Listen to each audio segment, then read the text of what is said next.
It's time to get geeky, get awesome. It is the AwesomeCast. I'm Mike Sorg at Sorgatron on the social medias and the Sorgatron Media Studios in Pittsburgh, Pennsylvania. Streaming on all the platforms that we possibly can. We're streaming too. Actually, we're hopefully TikTok in the very near future. Hey, get the followers up on our AwesomeCast TikTok so we can get some streaming access up there.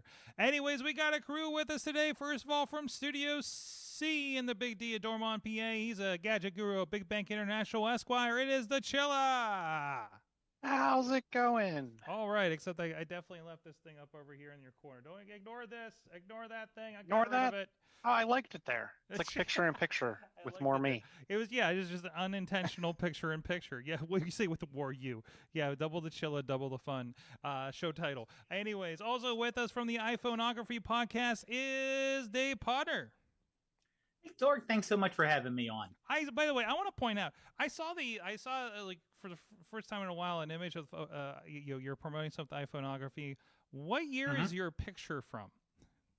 Oh, you mean that? That is, oh God, 2019. Okay. Yeah. I'm just like that is that seems like not recent. So. No. With all due respect, but anyway, listen. No. I got plenty of pictures. I pulled up my Plurk account. It's got my picture from like 2008, so I can't really say much myself. Ooh. I'm pulling up stuff from pre-COVID, where I definitely didn't have much of the silver fox going on in my hair or anything like that. So we're talking pre-COVID, so we're talking. We're talking more hair. Mm-hmm. We're talking not so much the pronounced bald spot there, and it was darker, and there was 50 pounds less than me. Meanwhile, Chilla's like basically looked the same since I've known him.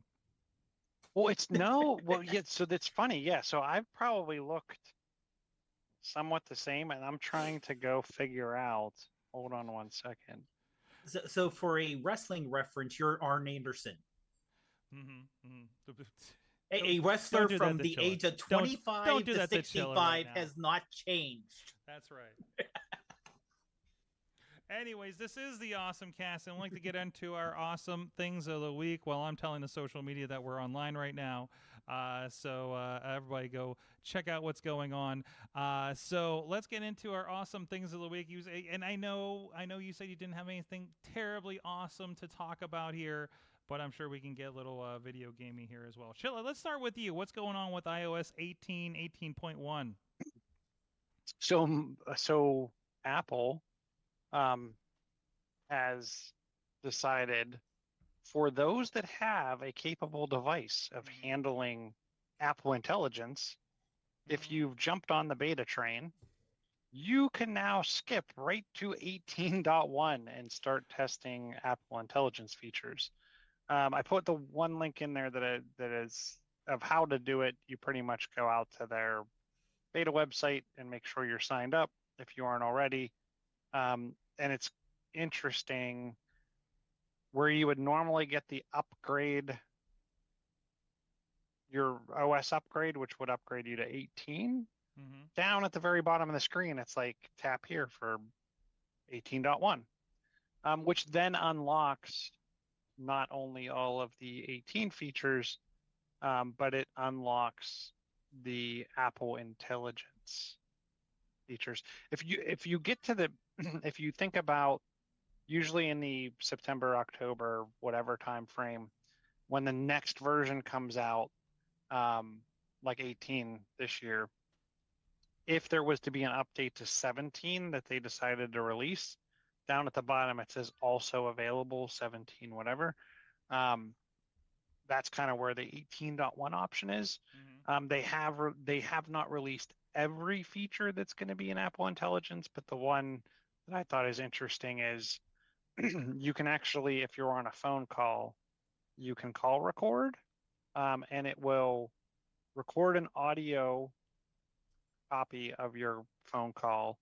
It will transcribe it into the Notes app, and then it'll give you a summary of the phone call you had, which I find that to be a very useful feature because of being compliant with laws. The person on the other end of your phone call will get an audible prompt that says that the call is being recorded, so you can't do it surreptitiously. But I thought it was a pretty nice feature. I also thought it was interesting when we get to 18.1. You know how when you use Siri, like the little glowing ball comes to the bottom of the screen, right, to signify that she's listening. Right. It now lights up a border around the screen to the visualization. It's a glowing light around the entire display. You can carry context between queries. So if you asked about something, then follow up with another question, it goes back to the last thing. You can do some more things with speech to text. I have not made the jump yet, but I'm very, very interested, and I'm thinking I might. So I'm on 18.0 developer beta. I don't remember 4. And to be clear, the iPhone wise, like I believe it wasn't it the iPhone 14 Pros are the only ones that are available for this at the moment. Exactly. You need the latest chips for the iPhone, or if you have an iPad with an M series chip, or a MacBook, any of the Macs with the M series chips. Okay. So I know my co-host Greg on iPhoneography, Greg McMillan, he actually has upgraded already to 18.1, which I'm kind of shocked it works for him since he's in Canada. Yeah. So because it's supposed to be right now. It's supposed to be U.S. only, unless it's like. Yeah, but he said he was able. North America. It could be, but when I read the stories, the short rule of thumb is if something can be done on device, it's in the beta and developer beta of 18.1. Okay. So that's why the image creation is not on there. Queries going to ChatGPT will not be on there yet.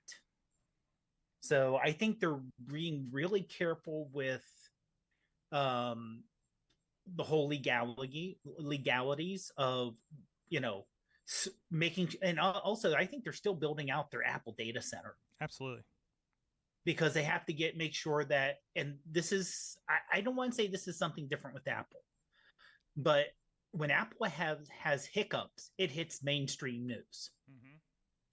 So if Apple rolls out Apple AI, and they have a hiccup, it will be on a lot of, it depends on how late in October. There may be other things in the news cycle which could take precedence, but it will definitely hit the nightly news, your 24-hour news cycle. It'll explode all over social media if Apple has a hiccup, and its stock price will just tank. It'll recover within a month or two, because that's what happens. If we all remember, you're holding it wrong from the iPhone 4. Is Apple doomed? No, but they really want to be careful over this, because I can see this as being a future direction for the operating system. Absolutely. The other one thing that it's supposed to be able to do is it's supposed to be aware of the content that's currently on your screen. Right. Which I think is interesting. Yeah. That is not available in the current 18.1. That sounds like doesn't that sound like the replay that Copilot, Microsoft Copilot had that they pulled back on a little bit, where it was going to keep or was it just it's aware at the moment? That's a little different. It's a little different. That was snapshotting everything. Like you're saying, it can read everything on your screen when you go into Siri mode. So you can't say show me what was on my screen yesterday at 4:58 p.m. Right. Yeah. But you could say, look at the spreadsheet that I have open right now, and do an analysis on the quarterly numbers, and let me know. Do a regression do a polynomial regression on those numbers, and that's the kind of thing is that you could say, look at the screen, look at the spreadsheet I have open, look at the photo I have on the screen. What's on the photo? So literally you could have let's say on your phone, your Photos app open, and you can just talk into it and say, what's on my screen right now? The interesting thing where I think this also comes into play, and I can tell they were actually doing it in at least late versions of 7. I mean, maybe it's before 17, but I was in the car and I was driving and I had obviously I'm hooked up to CarPlay, and I got a text message from someone, and it read me the text message and then said, and they included a picture of a dog on a boat. What? Yeah, and oh, and it described it. It described the picture. This happened to me too. Sent me. Yeah, I've seen this too. Yeah. Mm-hmm.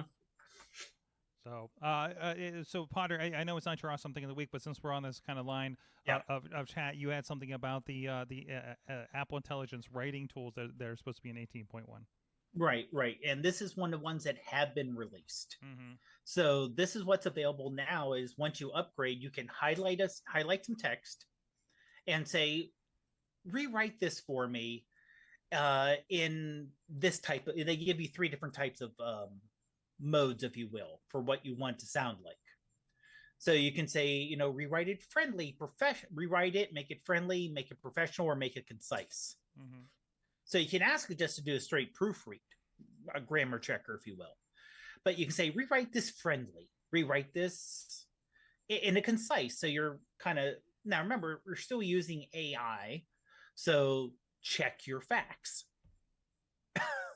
That's the biggest thing about AI. Like I said, I don't know where I heard this described this way, but the best description I heard of AI tools right now, it's an intern. Mm-hmm. If you tell an intern to go out and give you some facts, you're not going to take those and go right to your board of directors or your CEO. You're going to say, this looks good. Let me double check and make sure the numbers work. So, and that's why, you have the lawyers who actually cited 6 made up cases and got in trouble with the judge and the bar group because, you didn't do your research. You just threw it into AI. But yeah, it's the basic writing tools, similar to what you can do with ChatGPT, Microsoft Copilot, and say, in fact, I use that's one thing I mainly use for Microsoft Copilot at work is I'll get an email, especially for a customer that maybe it's the first time I'm talking to them, or I'm trying to talk him. Admittedly, the training I provide is free, but still trying to talk someone into taking advantage of the training we have. I'll throw it into Copilot and say, review this email and make any suggestions for improvement. Literally, it's, in my mind, it's having another person just kind of review and make sure it all makes sense. And the thing is, and it seems kind of repetitive because if you're already somebody using ChatGPT or maybe even Gemini, you're like, oh, but I already do this. I know mm-hmm. We talked about using ChatGPT here a bit. I was like, yes, but the point is that it's in the line on your phone. You don't have to open another app to do it. Right. It's kind of Sherlocking some of the abilities, and it's only very specific things that it's doing. Right, and it's based in the operating system. Yes. So the writer on, I think it was the 9 to 5 Mac article, uses something else to do the writing, and this was available because it's kind of like years ago Apple had spell check built into the Mac. Mm-hmm. So if you typed on anything, you had spell check. You didn't have to have a program with spell check built in like Windows did for years and years and years, where each program would have its own spell check. And, and if you did something in Notepad, it didn't get spell checked because there was no base spell check. Well, here is this base writing tools. So if you're in Notes, you can do it in Notes. Each tool does not have to write its own thing. It just writes an API, so it should make the rollout a little bit quicker. Mm-hmm. That is one advantage, is that you don't have to wait for a company to say, well, I'm going to write a call out to ChatGPT on my phone, and then you have to make sure that all that's handled. No, you just, if you want to do it through Apple system, it's right built in. And something I heard someone mentioned is, and I didn't realize this, ChatGPT is not available in China, which makes sense given the way China kind of controls everything. There'll be a lot of rules on that. Yeah, I mean, that gets sticky. So, but the thing is, China's Apple's second biggest market. Mm-hmm. So I'm sure they're working with a way you can have that, and it's available. There'll be an AI type feature available for the Chinese market. Yep. Well, they're going to start here in America where they're more free to do it. They have some issues with the rules in the EU right now as well. So and stated that they're not going to bring their tools there for the time being because of those. Yeah, all those are going to anywhere where it's going to be stickier. You're gonna wait to get it. Just like certain things launch in other areas before they get to the U.S. because certain rules don't apply. So it'll be interesting to where it goes from there. All right, let's roll over to some more awesome things of the week. For me, I have unfortunately returned to Call of Duty. I think it's been about 10 years since I've been getting to this series. And by the way, I played one deathmatch. Or no, it wasn't even deathmatch. It was a domination, actually. And I got my ass handed to me. But it's, no, so if you have Game Pass, and this is part of the good and or bad of Activision being scooped up by Microsoft, I guess, and I guess this is to make it easier that the Xbox 360 game store just died yesterday. So I hope I downloaded all the games that I bought over there that aren't compatible with the Xbox One. Looking at you, Street Fighter 3 and Shoot Many Robots. But anyways, so they did drop Modern Warfare 3 on Game Pass, if you're interested in that. Now, I was shocked at how they handle Call of Duty now. And also, it's really funny to me because the Call of Duty that I first got on board with was the original Modern Warfare 3 back in the day. I remember playing with Mikey and Big Bob, and since we knew them from Yin's team and everything, and a crew, and like one guy that was in like Australia at the time that was part of the group that I jumped in on, and Bobby of J-Town from the Mayhem show. Like we always had a lot of fun with that. So obviously getting my ass handed to me. Plus, it doesn't help that there's a DLC pack coming out this season that has some WWE guys on it. But I was really shocked at the way that they handled it. So you have Modern Warfare. You think you're just downloading Modern Warfare 3, and you get an app that just says Call of Duty on your Xbox. You open that thing up, and there's all of the Call of Duty. I think it rolls back to Call of Duty, like the original Modern Warfare. And then like you could download, if you have it purchased, you can download Modern Warfare 2, and then all the components, the campaign and multiplayer for Modern Warfare 3, and then the new one, you have the pre-install that can come down for the new Black Ops 6 that comes out, I think, in October, if I'm not mistaken. That's also supposed to be on Game Pass. But and also the Warzone, which is like the Fortnite massively multiplayer freemium game. It's definitely it feels, it's large, it's a lot, right? But once you get into it, once you dump into like a Call of Duty game, if you played it in the last like 20 years, you kind of, it's still very familiar when you drop it. A lot of the cues are there. I think when I was starting to play, I played Modern Warfare 3, Black Ops 2 or 3-ish, I think, and I guess, and then Ghost was when we fell off because we're like, oh, these maps suck, and we just kind of fell out of the deal. But yeah, so I'm really down for that. It is also really wild to see, like, they didn't have the costumes and skins like that back then. They were really kind of like, oh, I can make my gun pink or something like that.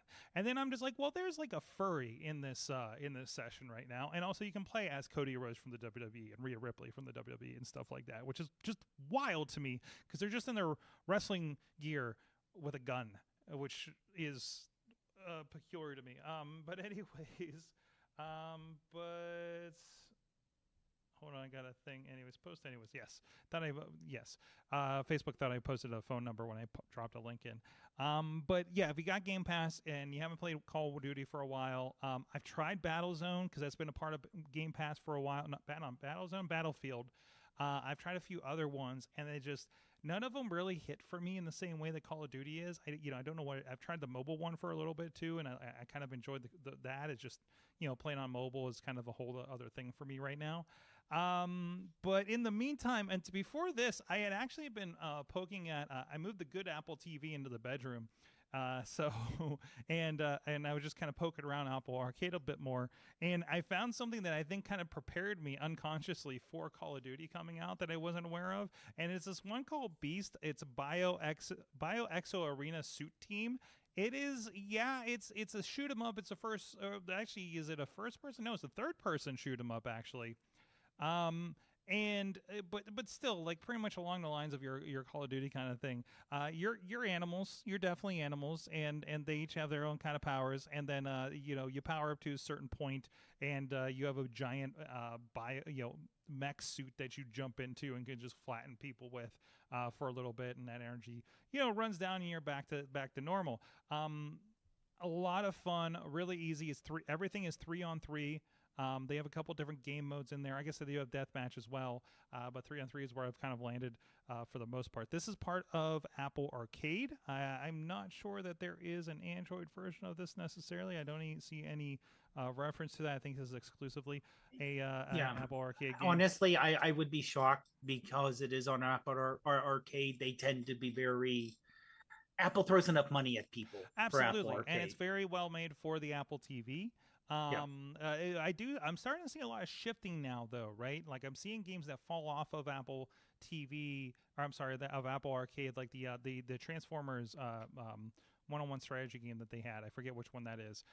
That one's. It was funny because that one fell off and is now a freemium game, but it kept all of my saves from when it was an Apple Plus game, or Apple Arcade game.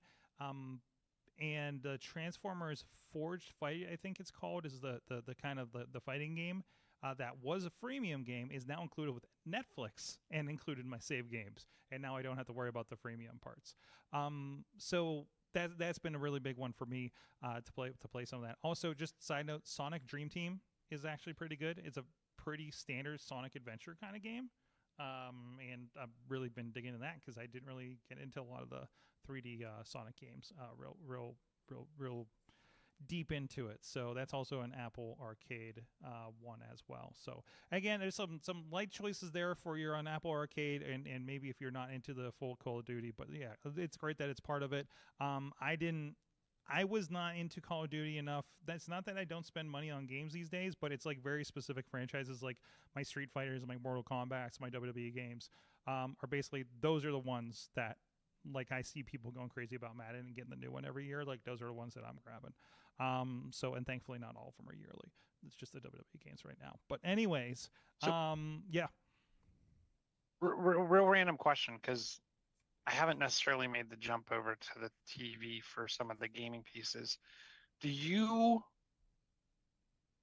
What controller do you use? Do you Xbox. Just bring your Xbox? Xbox. And then do you have kind of a dedicated controller, or do you keep desyncing and resyncing with the Xbox? No, I have multiple Xbox controllers between having a couple here at the studio, then having one or two at home. So I actually have had an Xbox controller that I've had in my backpack. Not that I get much time when I'm actually traveling for work to actually play games, but just in case I hold on to it. And every once in a while I'll play 10 minutes and realize I'm too tired and fall asleep, which has been my video game problem, right? But yeah, so I'm just like, I was sitting there, I'm just like, I have this here. I have the Google TV with the GeForce, which is like a pain to, like, oh man, do I have to log in to Microsoft to play a game or Steam or something once I get into the computer, right? Or Steam Link or something like that, which is a computer that just had to get recovered, unfortunately, that I've been playing, like, Disney NES games and the Mega Man collection on and stuff like that. But no, I just finally rewarded myself. It's like, bring the good Xboxes downstairs. Let's bring the good Apple TV upstairs. And that's just like, because I don't want to get into Like a Dragon that I'm still muddling through. After it feels like almost a year, but it's been since the beginning of the year at least. Because if I start that, I'm going to be sitting in bed, not going to sleep forever, because that's one of those games that will set you up for hours. But the Apple TV is like, these are bite-sized games. These are things I can turn off, right? So So that's been the kind of the go-to for me. If you need a console in your bedroom, honestly, to save yourself, I would do the Apple TV, and you can do Steam Link to it. So if you got a Steam Link capable computer lying around, you can do that too. There are apps. I've not tried them lately. There are apps to stream your Xbox to your Apple TV as well. So I think I bought a different version of. I think I bought one for Google TV, and I didn't buy the Apple TV version when I swapped. So, but that's my general idea. Go Xbox, because I tried using that Nimbus controller, and half of the games are looking for a start button, and there's no real start button. There's a menu button that takes you to. It's like hitting the home button on the controller, and it's really frustrating on some of those games. So, especially the Ninja Turtles one, the one that's like Hades. That's the what do you call it? Roguelites, Rogue Dungeons, something like that. But yep. So that's my awesome thing. Play some Call of Duty. Play some games this week, guys. Dave, I'm going to get to your awesome thing in a moment, if that's okay, and do some business real quick. I want to give a shout out to our Patreon supporters at patreon.com/awesomecast. Maybe some of you are watching us right now on the Patreon feed, where you get whatever what were we talking about before the show? We got to see Podnar's Hornet's Nest before the show, for instance, and whatever other light conversation might be happening before the show as we're getting prepared, or if I had oh no, why is the Zoom computer not hooked into the switcher and things like that. But anyways, patreon.com/awesomecast. Thank you, everybody that does support the show over there. Our friends Cynthia Klosky, Michael Fedor, John DeGore, and Dave Podnar, spouse of Bruce Julia Fair at brucejuliafair.com. And again, so I'm not forgetting things at the last minute, or can actually get things that we're talking about out live during the show. We are looking for show producers. We are looking for people to help with the clips on the Tiki Talks and everything like that. If you're interested, there are people that have worked with the Wrestling Mayhem show that have used these experiences to actually start some new careers over the years. Classically, our old DJ Lunchbox started a media department at a bank in town based on everything that we were doing for the Wrestling Mayhem show. You never know what you can get. Dave, we upgraded you to a paying gig after doing clips for this show, for instance, for one of our clients. So looking for opportunity, and we're looking for people to help, because we can't pay a salary on just a couple of Patreons. And also, if you want to help out, and maybe we could pay somebody a salary like Podnar over here, hit us up at patreon.com/awesomecast. But also, if you want to try help out as a show producer in our AwesomeCast internships, hit us up at awesomecast@sorgatronmedia.com or on the social media DMs and get you some information. Podnar, what is your awesome thing of the week? Well, this is something I found out, and it's awesome, but it can be confusing. In fact, I guarantee you it will be confusing because it involves blockchain. All right, I'll be your meter for confusion. Let's go. Okay, so basically, the state of California, has digitized 42 million titles for cars. Where blockchain gives you basically a token, and it's all public, so it's very safe, very secure. That way, when titles are switched over, it isn't just one person in a DMV office in the central part of the state, manually typing it over. It's more open. So when everyone generally thinks of blockchain, they think of crypto, because that's the thing it's mostly tied to right now. But that's only part of it. That's probably the most well-known. So it's just a way to keep track publicly of something. And you can imagine California with 39 million people with 42 million cars registered there. That's a large amount of data. And just trying to keep that straight and make it where you'll be able to pull up your license, your registration via an app on the phone. And it isn't just a matter of a screenshot of what's there. Like in Pennsylvania, you can go to the DMV, you can get a PDF, download it to your phone, keep it on your phone. It will actually be the official certified version that you can pull up and say, here's the app, here's what I have here, and use it as proof instead of, as most people do now, once you either send it in, get it back, or you print it out and you just stuff that piece of paper into your wallet, or you put it in your car and you drive around with that, which is not the most secure thing, because let's admit it, it's a printout from your home printer. It's not that hard to fake or make changes. You know, if you have full-blown Adobe, you could just change a date and then all of a sudden your registration's good. Mm-hmm. They would need to check it in the, you know, a police officer would need to check it by calling it in. But if they just see the piece of paper, they may not do that. Mm-hmm. But this is more secure because it's with the blockchain, you do have that trusted source there. Yeah, they're verified on a server that's supposed to, you know, have that security and everything. Yeah, it's supposed to be almost impossible to fake and everything. I mean, and this is this seems to me to be sort of, you know, a lot of people hear about NFTs and it's like, hey, I bought this NFT, but the server that NFT pointed to is now being shut down because they're not making any money off of it anymore because they sold all the NFTs, which has always been my concern, exactly what I thought was going to be the problem. It's like that, except the state is holding that thing that is connected to that blockchain that says that you own this. So there's little bits security and reassuredness to this, with a little bit of extra, like, this belongs to you. You know, that's a irrefutable mathematic token. I don't know how to describe this to grandma. You know what I mean? That's going to be the problem. But grandma or in my case, my dad, who lives out in California, has a car, and you're like, and it's like, they're doing what now?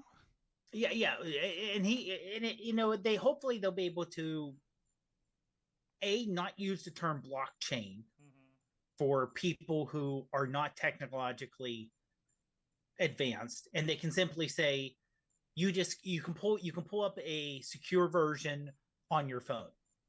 My dad's smart enough that he does have a smartphone, he has an iPad, you know, he's on Facebook, he's on pretty much just Facebook, he's not on anything else. But you know, he's not one of these 80-year-olds like Ruth's dad who has a flip phone, because he doesn't even want to think about a smartphone. So basically, like, somebody needs to market this. Somebody needs to remarket blockchain. Yeah. And I don't think the California DMV is the ones to do it, right?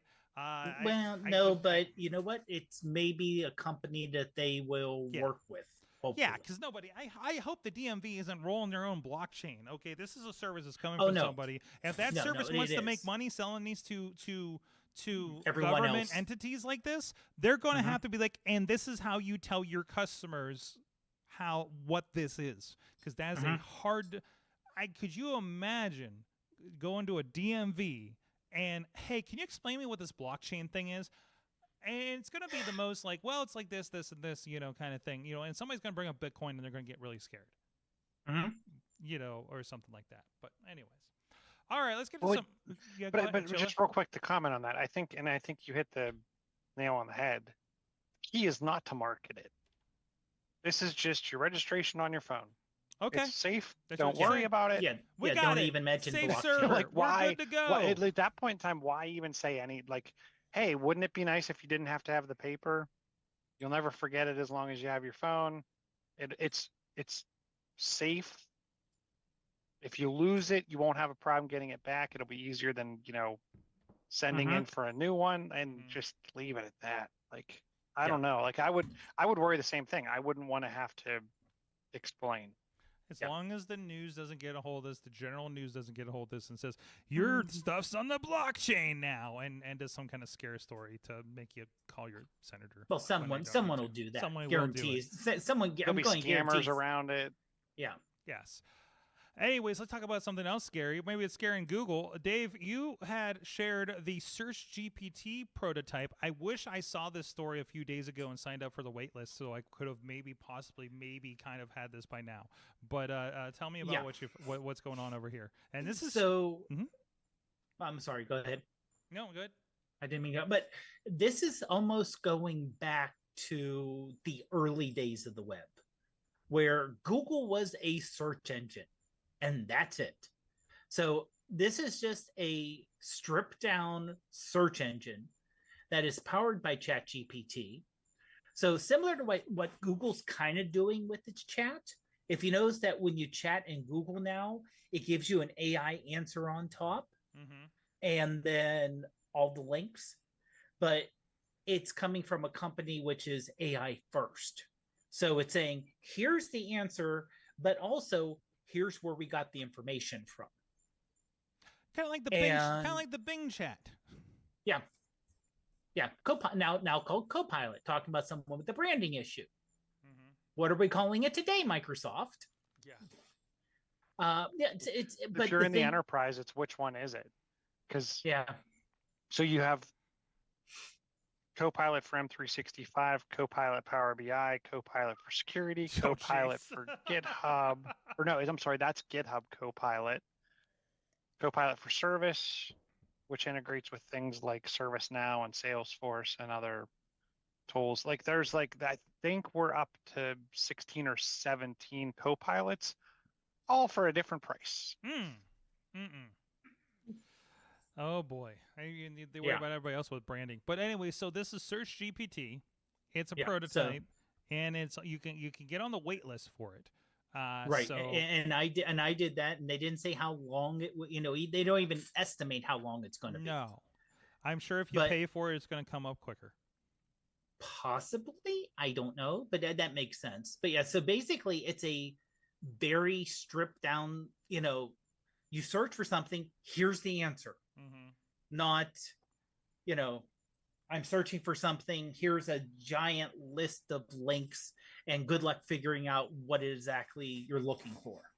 Man, like I said, the one advantage is like what Bing had with its, before they rebranded it Copilot, it has links.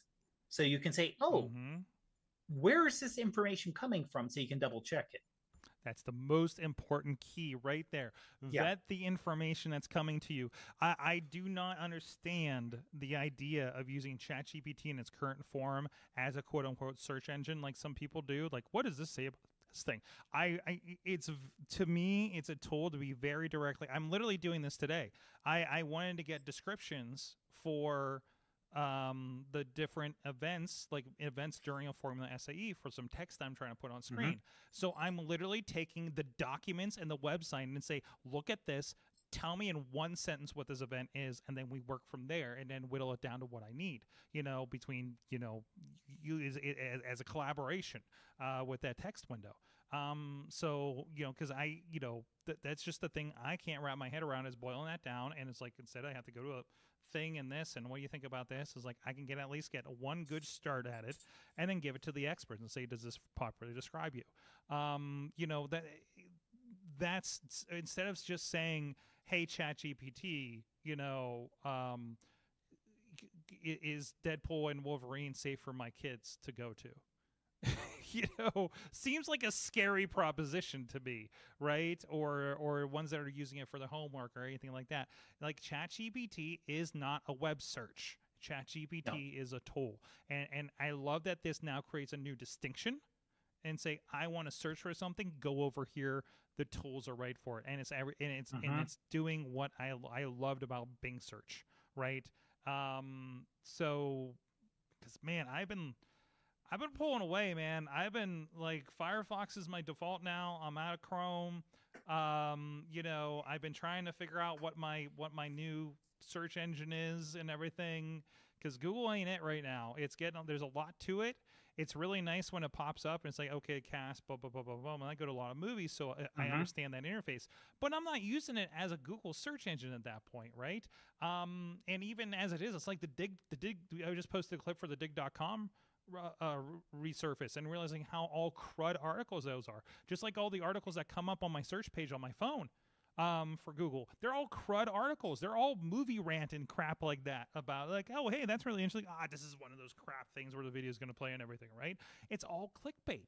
And it is like, tell me the information, show me where the information is, like that. And Google is still very good at, although half the time it's YouTube videos when I don't need that. How do I get an RTMP from TikTok was a thing that I'm trying to do while at an event the other night.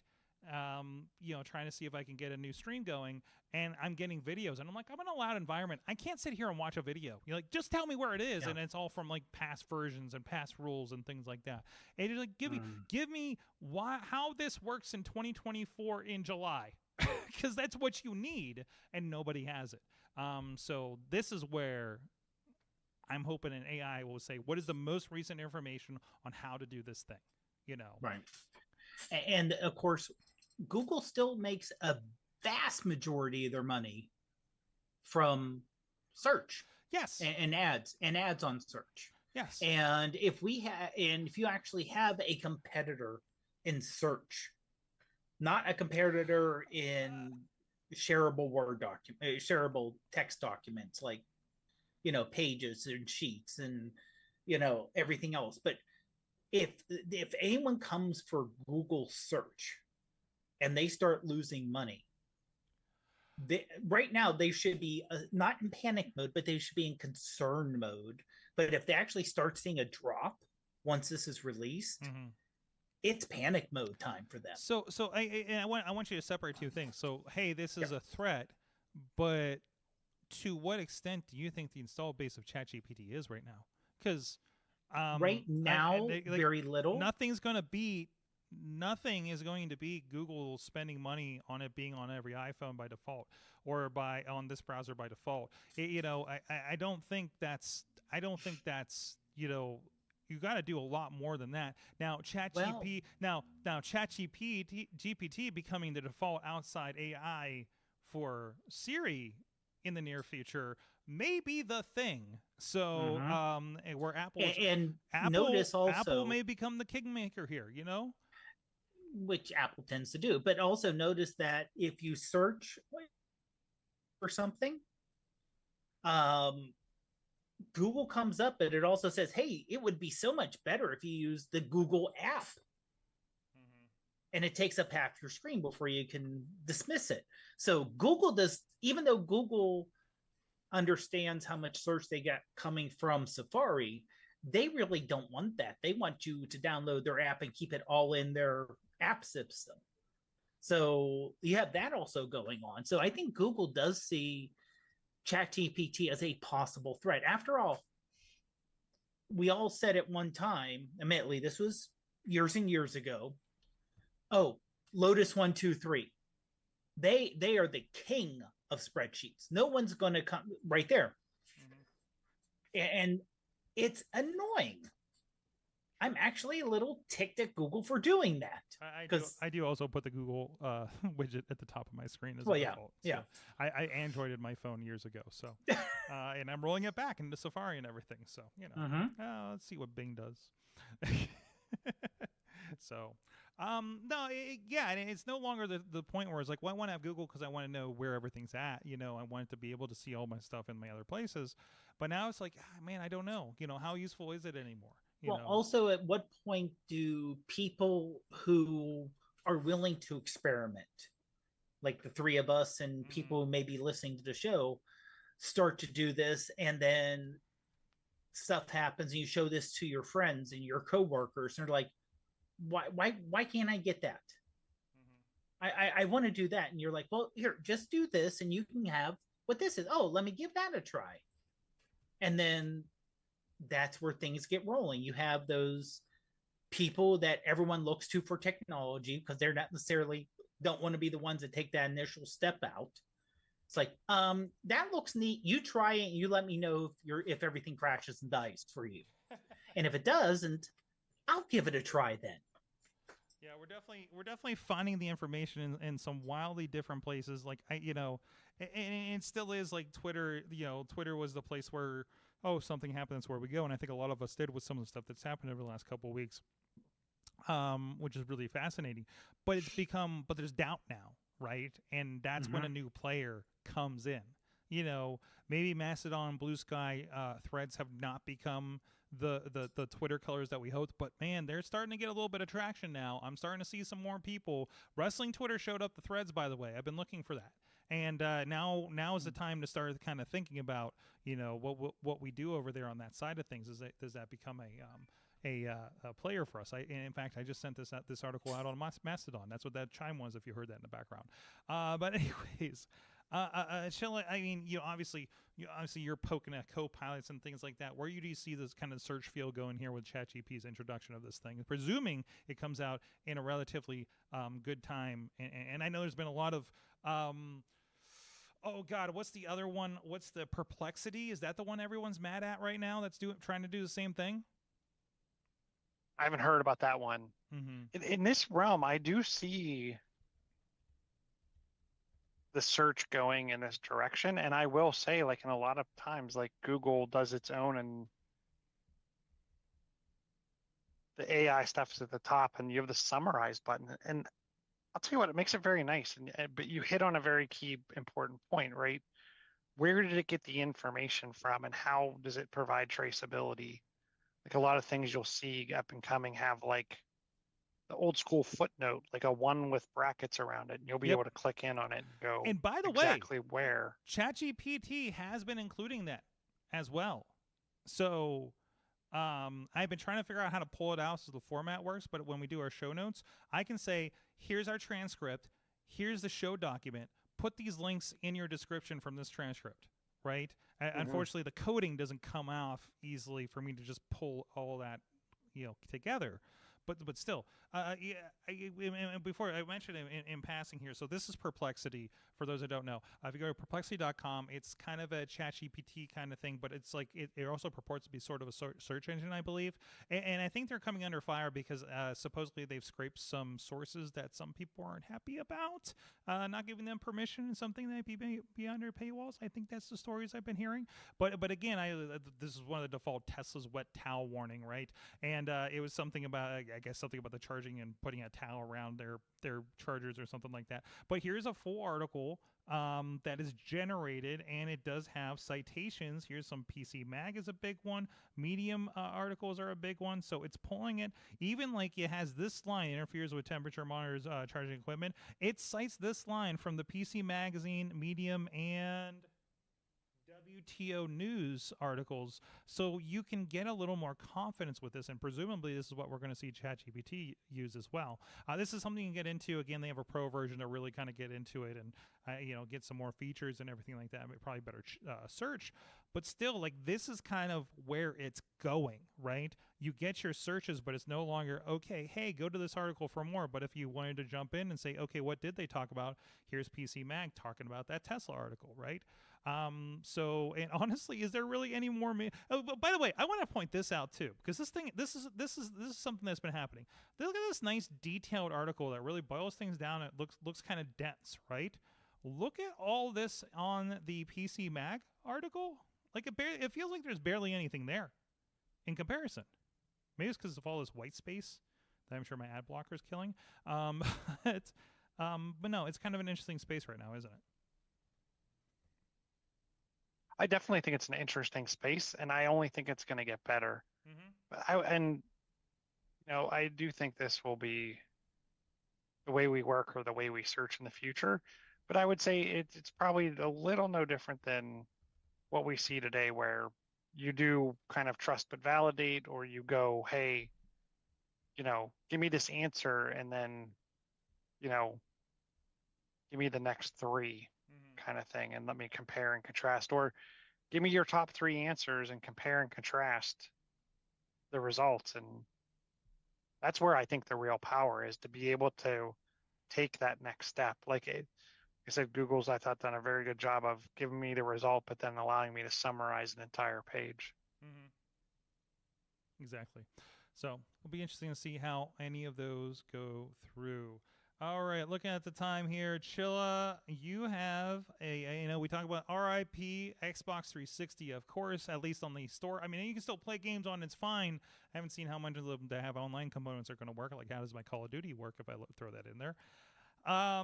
But you have something else, another throwback that I've been thinking long and hard about. Like, oh no, I probably can't get my songs I bought for this game on my 360 anymore. Yeah, I don't know about this is only for the Xbox One Series X, S, and PC. PDP, who's a major manufacturer of third-party controllers across PlayStation, Xbox, Switch, they announced a while back, and in fact, it was 3-4 months ago, I think, the Rift Master wireless guitar controller. They make this for both this one that I put in the show notes is the Xbox PC version. There's a PlayStation version. This $129 guitar will definitely bring you back to the days of Rock Band. Interestingly enough, and the thing that I like about this is I think Rock Band I picked up for like $9 or something like that. It's relatively cheap, but it works with Fortnite and the band piece in there. Okay. Yeah, so when you wirelessly sync this up, and it gets I think 36 hours of battery life, you can, have you played like the festival mode in Fortnite? I'm not familiar. I haven't played. I logged into Fortnite a little bit ago, and I was like, "This is too complicated for me now. I'm out." Oh, you got to get back in there because they're bringing back the Marvel levels back. Okay. In not too, I think in like 2 weeks. But no, so there's who is it that owns Epic Games? Epic Games bought Harmonix, whoever made Rock Band. Yeah, so now you have two things. So I'm gonna say, go open up Fortnite and check out two things beyond just the regular game. Check out the Lego piece or the Lego kind of storyline in there, and check out the festival mode. This guitar will let you use the guitar in festival mode, which is pretty much Rock Band light. Obviously, you only have guitars. Well, you can use the controller for drums or anything else, but it's a lot of fun. And there's a ton of tracks out there.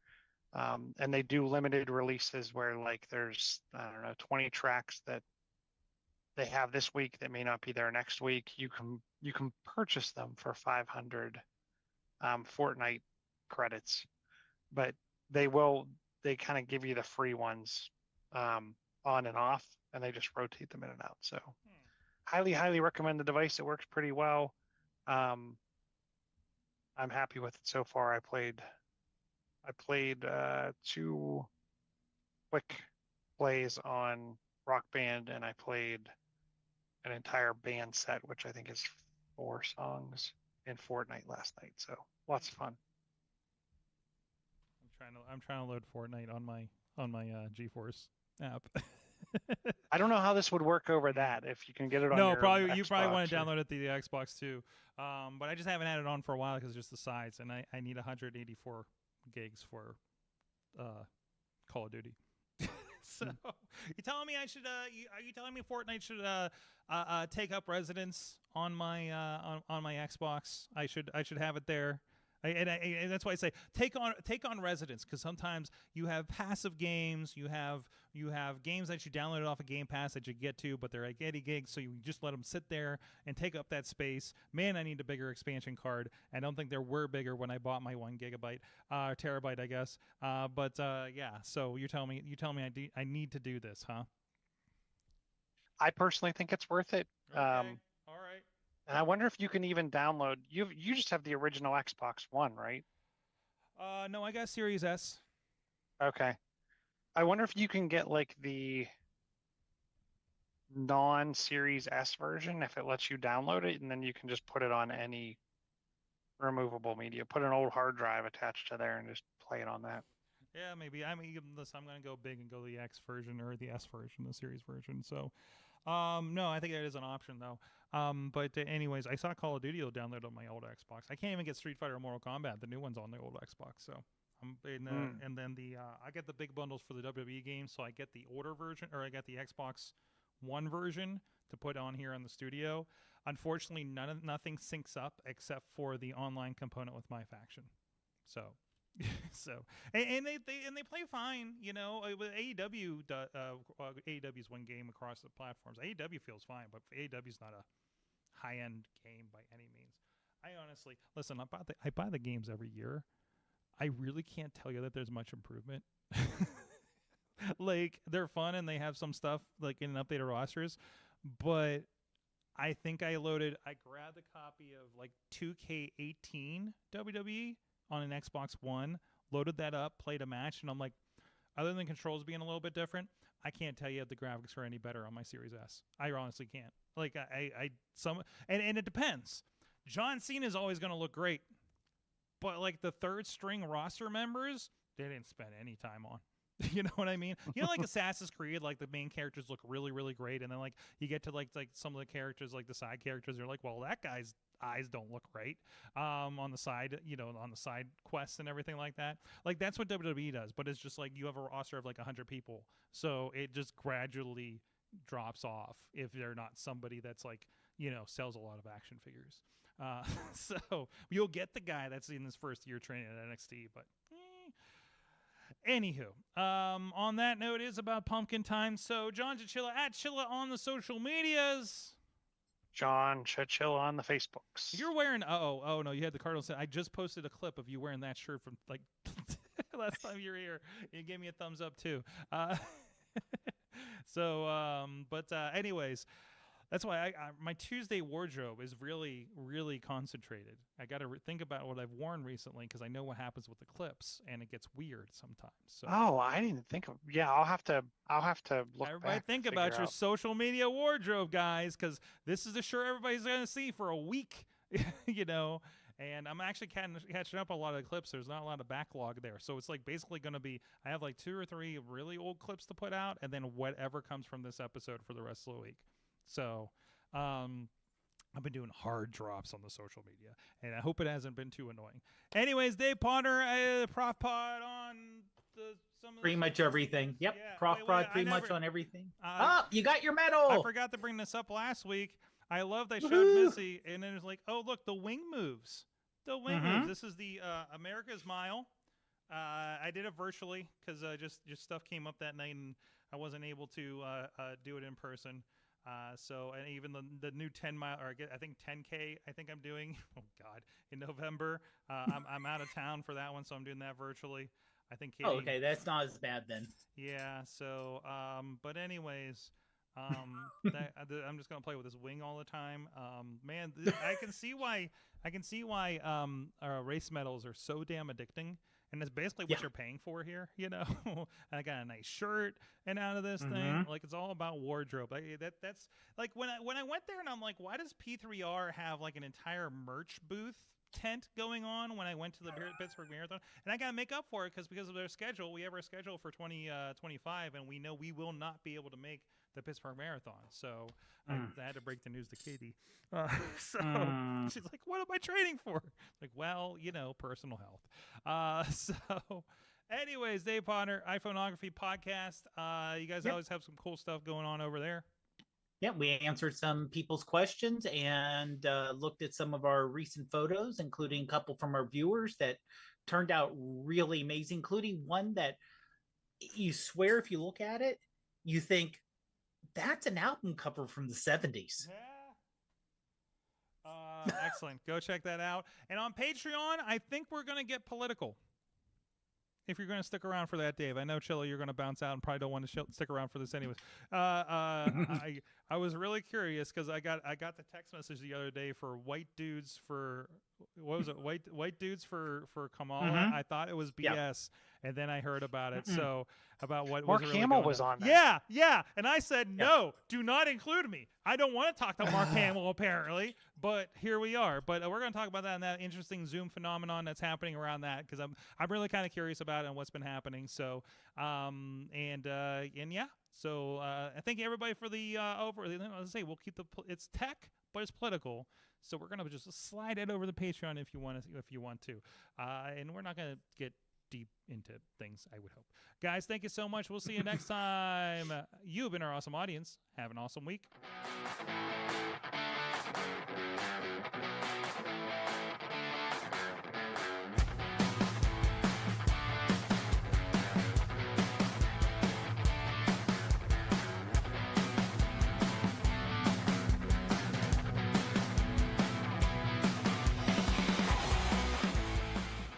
This show is a member of the Sorgatron Media Podcast Network. Find out more at Sorgatron.